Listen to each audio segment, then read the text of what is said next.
Over thinking वो time machine है जो आपको सिर्फ दो जगह लेके जा सकती है, एक ऐसे पास्ट में जो बदल नहीं सकता और एक ऐसे फ्यूचर में जो अब तक आया नहीं है। और इन दोनों के बीच में है आपका present moment, the moment that actually matters the most. As a hardcore over thinker जिसका आधा दिन चीजें सोचने में चला जाता है, मैं आपको वो 6 प्रैक्टिकल चीजें बताऊंगा जिसे फॉलो करके मैंने खुद ने अपनी ओवर थिंकिंग पे कंट्रोल लाया है। Yo good morning guys, this is Krishna, welcome back to another vlog. आज है 27th of June, it's Saturday today, let's start our day.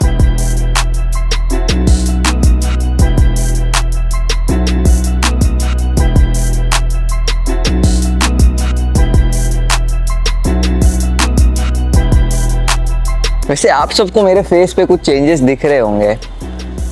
आपके भाई ने बियर्ड बढ़ाया है। मेरे को है ना बचपन से लगता था कि यार मेरे को बियर्ड नहीं आती है, क्योंकि जेन्युइनली मुझे कभी आई नहीं है अच्छे से बियर्ड। हुआ ये कि मैंने आज तक कभी ट्राई नहीं किया बियर्ड रखने का। इस बार मैंने सोचा कि प्रॉपरली ट्रिम विम करूंगा यहाँ नीचे से और यहाँ पे प्रॉपरली ग्रो करूंगा, तो डिसेंट ग्रो हो गई है। मेरे को नहीं पता था इतना भी ग्रो होगा मेरे से। बस बीच बीच में ऐसे पैचेस है जहाँ पे बियर्ड ग्रो नहीं हो रही है। जैसे आप कॉमेंट से बताना आपको कौन सा क्रिश पसंद है, वो क्लीन लुक वाला क्रिश या ये बियर्ड वाला Krish. Let's eat my breakfast. मिलता हूँ मैं आपसे कंप्लीट करने के बाद। पिछले कुछ दिनों से मुझे बहुत अच्छी आदत लगी है टू राइट। मेरे दिमाग में कुछ भी चल रहा होता है ना, आई जस्ट राइट। जब भी मैं ऐसा फील करता हूँ कि यार कंफ्यूज हो रहा हूँ लाइफ में, पता नहीं क्या करना है, आई राइट।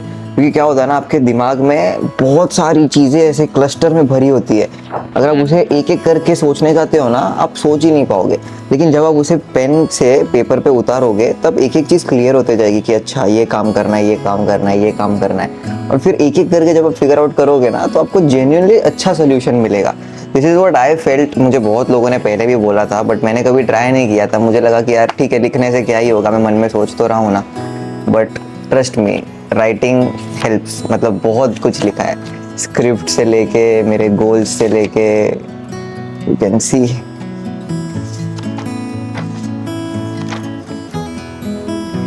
अभी भी लिखना ही है।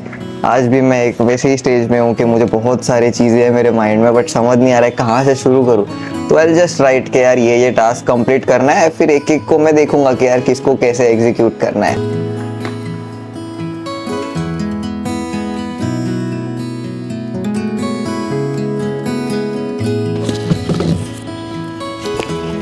अब मान लो आपने लिख लिया, आपने सारे थॉट्स लिख लिए, सब कुछ बुक में डाल दिया, लेकिन फिर भी आप कंफ्यूज हो, फिर भी आप ओवरथिंक कर रहे हो, समझ नहीं आ रहा है क्या करना है। तो मेरी बात ध्यान से सुनो। अपने थॉट्स को 2 पार्ट में सेग्रीगेट करो। एक वो पार्ट होगा जिसके आपके सोचने ना सोचने से उस पर कोई फर्क नहीं पड़ने वाला, जैसे किसी पर्सन का बिहेवियर हो गया। और दूसरा वो थॉट हो गया जो आपके सोचने से, आपके इनपुट डालने से कोई रिजल्ट आएगा। जैसे मेरा थॉट था कंटेंट के ऊपर। मैं बहुत कंफ्यूज हो गया था कि यार मेरे को सब कुछ मैनेज करना चाहिए या मुझे किसी को हायर करना चाहिए, क्या करना चाहिए। दैट मीन्स वो मेरे कंट्रोल में है। अगर मैं वो थॉट पे ज्यादा सोचता तो मैं कहीं एंड कंक्लूजन पे आता कि हाँ यार चलो हायर करना है तो किसको करना है, नहीं करना है तो क्यों नहीं करना है, बराबर। अब देखो, जो थॉट है जिसपे इनपुट डाल के वैसे ही कोई कंक्लूजन नहीं आने वाला है, तो उस पे सोच के कोई फायदा ही नहीं है। आप बस अपना टाइम वेस्ट कर रहे हो। अगर उसके जगह आप कोई मीनिंगफुल काम करो तो क्या पता उसका कोई और रिजल्ट आ जाए। आपको पता है कि आपके सोचने से किसी और का बिहेवियर, किसी और का डिसीजन चेंज नहीं होने वाला, लेकिन फिर भी हम खुद को कंट्रोल नहीं कर पाते क्योंकि हमें ओवर थिंकिंग की आदत हो गई है। और मैं इसी ओवर थिंकिंग आदत को दूर करने आया हूँ। तीसरी चीज जिसको मैं गोल्डन पॉइंट मानता हूँ ओवर थिंकिंग स्टॉप करने के लिए, वो है divert your mind. And the best way to divert your mind is to move, is to lift weights, is to run, is to make your body tired. Overthinking का एक simple biological reason है आपका idol brain. और एक idol brain वो खुद को busy रखने के लिए प्रॉब्लम्स इन्वेंट करता है। वो प्रॉब्लम्स ढूंढता है जो है नहीं, कनेक्शंस बनाता है जो एग्जिस्ट नहीं करते, सिनेरियोस क्रिएट करता है जो कभी होने नहीं वाले, और वर्कआउट उस साइकिल को रिस्टार्ट करता है। जरूरी नहीं है कि जिम ही जाना है, घर पर हो तो बेड से उतरो, एक साथ 20 पुशअप्स लगाओ, 100 स्क्वाट्स मारो, और फिर देखो जब बॉडी थकेगी तब दिमाग के पास कोई ऑप्शन नहीं बचेगा माइंड डाइवर्ट करने के अलावा।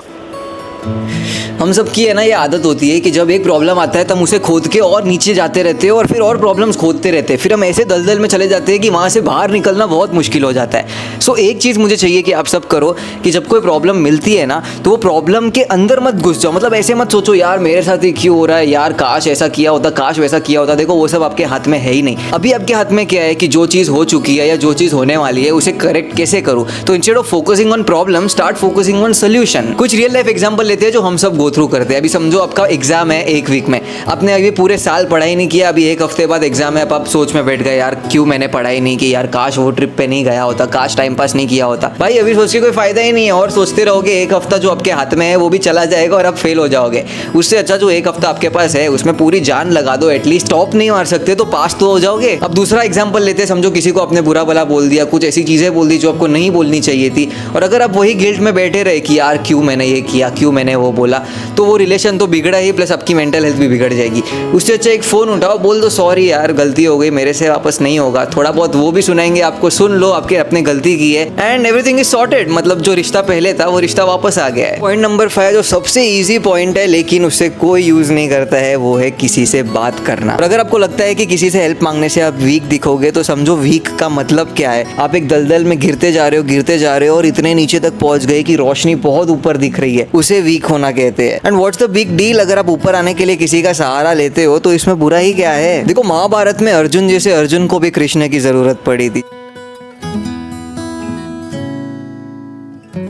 दुनिया में जब सारे दरवाजे बंद हो जाते हैं ना, तब एक ही दरवाज़ा खुला होता है, वो है भगवान का दरवाज़ा। देखो जब कभी भी मैं ऐसे सिचुएशन में आता हूँ ना जहाँ पे कोई ह्यूमन कोई चीज़ मुझे उस सिचुएशन से बाहर नहीं निकाल पाता, तब मैं भगवान के पास जाता हूँ, 2 हाथ जोड़ता हूँ और बस एक ही चीज़ बोलता हूँ, भगवान मुझे इतनी शक्ति दो कि मैं इस चीज़ से बाहर निकल जाऊँ।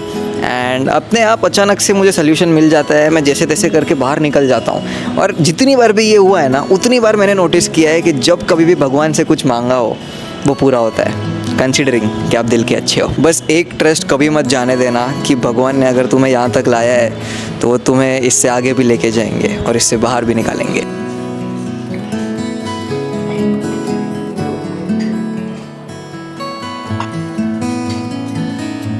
तो आज का लेसन ऑन ओवर थिंकिंग होता है पूरा। वैसे आप कमेंट्स में बताओ आपको किस चीज़ पे चाहिए कि मैं बात करूँ, कौन सी ऐसी चीज़ है जिससे आपको हेल्प मिल जाएगी।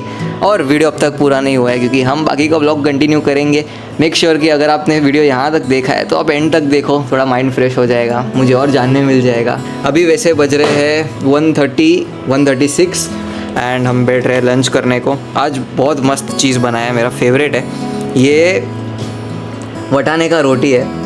एंड इसमें मैंने मम्मी को बोला था कि कम तेल डालना, but it's healthy also and taste भी बहुत मस्त करता है।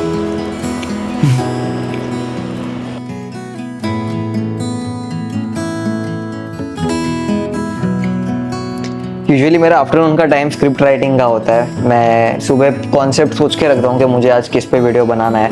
मेरे पास आज थे 2-3 कॉन्सेप्ट्स। आज का रील जो है वो 5 AM पे, मतलब what happens to your body when you wake up every single day at 5 AM। इस पे मैंने पूरा रील का स्क्रिप्ट बना लिया एंड मैं अभी शूट करने बैठूंगा। पहले थोड़ा डायरेक्शन बताऊंगा कि मतलब माइंड में सोचूंगा कि कौन सी जगह पे क्या बी रोल्स आने चाहिए, वो सब सोचूंगा, फिर उस हिसाब से मैं शूट करूँगा। देन मैं ही एडिट करूँगा क्योंकि रिसेंटली है ना मैंने ही एडिटिंग का पार्ट हैंडल करना चालू कर दिया है। बिकॉज मुझे चाहिए कि मैं सोचूं कि मैं और कौन से नए वे में कुछ एडिट लाके मतलब लोग एंड तक वीडियो देखें। बिकॉज एज यू नो कि रील्स एंड ये सब के चक्कर में ऑलरेडी लोगों का अटेंशन स्पैन बहुत कम हो गया। मतलब एक बीच में फालतू चीज़ मैंने डाल दी जो वहाँ पे सेंस नहीं बनाती या लोगों को नहीं देखनी, तो वीडियो सीधा स्किप कर देंगे लोग।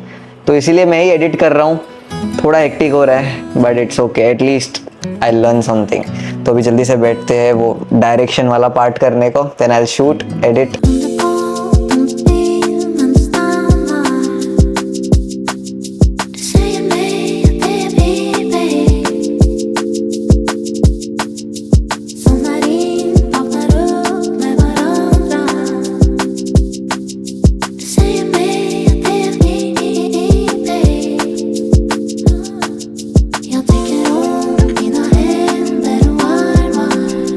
वीडियो शूट करके हो गया। अभी इसके पीछे के जो बी रोल्स आएंगे, जो सिनेमैटिक वीडियोस आएंगे, उसे शूट करने बैठते हैं।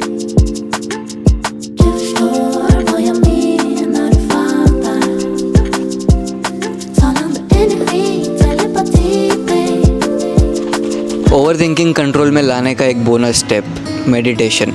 जब आप आँख बंद करके बस अपने इनर सेल्फ में ध्यान देते हो ना, आपको सारे थॉट्स आपको ऐसे आंखों के सामने से जाते हुए नज़र आएंगे and you will feel peace यार। मतलब जब आप ओवर थिंक करते हो ना, तब आपको लगता है वो पीस मिसिंग है। और जब आप एक्चुअल में मेडिटेशन वाले फेज़ में जाते हो, जहाँ आप आँख बंद करते हो, अपने इनर सेल्फ में ध्यान देते हो, तब आपको वो पीस फील होगा। एंड मोस्ट प्रेफरेबली अगर आप सुबह जल्दी उठ सकते हो, सुबह 5 बजे 6 बजे, फिर उठ के मेडिटेट करोगे तो आई फील वो ज़्यादा बेटर रहेगा, क्योंकि ना तो ज़्यादा शोर रहेगा, जैसे अभी गाड़ियों के हॉर्न का आवाज़, लोगों के बर्तन का आवाज़ सब चल रहा है, तो वो किधर ना किधर डिस्ट्रैक्ट करेगा आपको। मुझे खुद को ये शेड्यूल में ऐड करना है, मैं नहीं कर पाता हूँ रोज़, but try once, it will help.